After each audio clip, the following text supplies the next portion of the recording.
Et l'histoire remonte en 1119, où un Français du nom de Hugues de Payens a décidé de mettre en place une organisation religieuse qui se donne pour mission de sécuriser la route allant sur la Terre Sainte.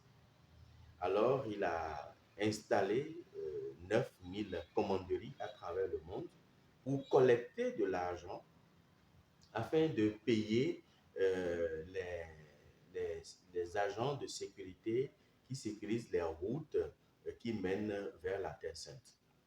Alors, ils ont tellement reçu de dons d'argent qu'ils sont devenus financièrement très puissants. Lors d'une patrouille, les membres de cette organisation sont tombés sur des vestiges de, de, de connaissances, des papyrus, des informations susceptibles de mettre en mal ou même de mettre à nu des mensonges entretenus par l'Église catholique romaine depuis l'avènement de l'ère chrétienne. Alors, leur silence a été acheté. Ils ont même reçu l'onction papale et ils sont encore devenus doublement puissants. Ils ont tellement d'argent qu'ils prêtaient cet argent-là à de généreux taux d'intérêt au roi de France et également au Vatican. Alors, un roi français du nom de Philippe le Bel a décidé de s'accaparer de leur fortune. Alors, il a soutenu l'élection d'un pape français du nom de Clément V. Et ce pape français a prononcé, sous la pression du roi Philippe le Bel, a prononcé la dissolution de cette organisation-là.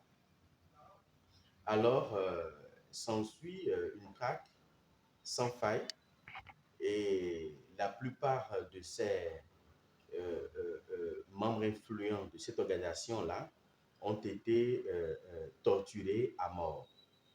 Alors, le clou, c'est que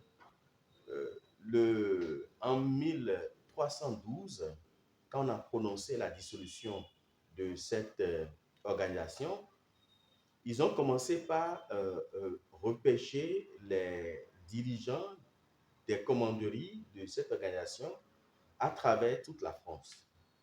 Et ils ont réussi à fermer 1300 commanderies, rien qu'en France. Et les hauts responsables de ces commanderies ont été arrêtés, brûlés vifs,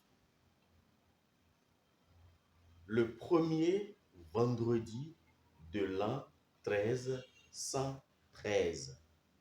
Le premier vendredi de l'an 1313, il y a 1300 hauts dignitaires de cette confrérie qui ont été brûlés vifs.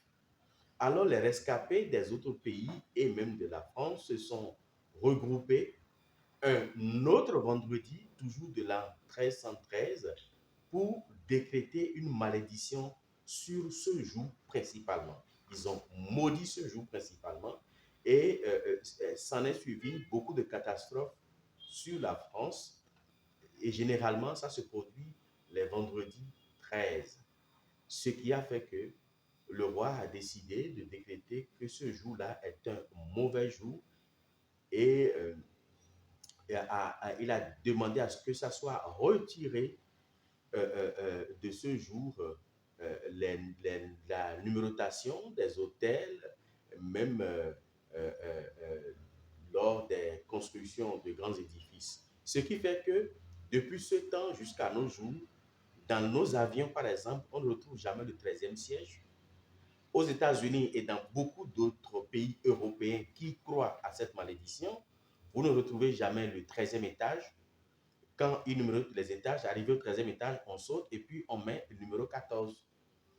Et également, dans des hôtels, les grands hôtels de renom, à travers toute l'Europe, même jusqu'aux Amériques, vous ne verrez pas la chambre numéro 13. Donc voilà ce qui se cache derrière ce fameux jour de vendredi 13. Ce qui fait que depuis ce temps jusqu'à aujourd'hui, quand un vendredi tombe sur le 13, on décrète que c'est un mauvais jour et une bonne partie d'un certain nombre de choses ne sont pas commencées ce jour-là ou alors ne se font pas ce jour-là précisément. Donc voilà, juste un rappel pour nos compatriotes d'ici et d'ailleurs. C'était votre serviteur Datin Gesseguedo dans Dizoma Conflit, Kofi Aza. Bien après.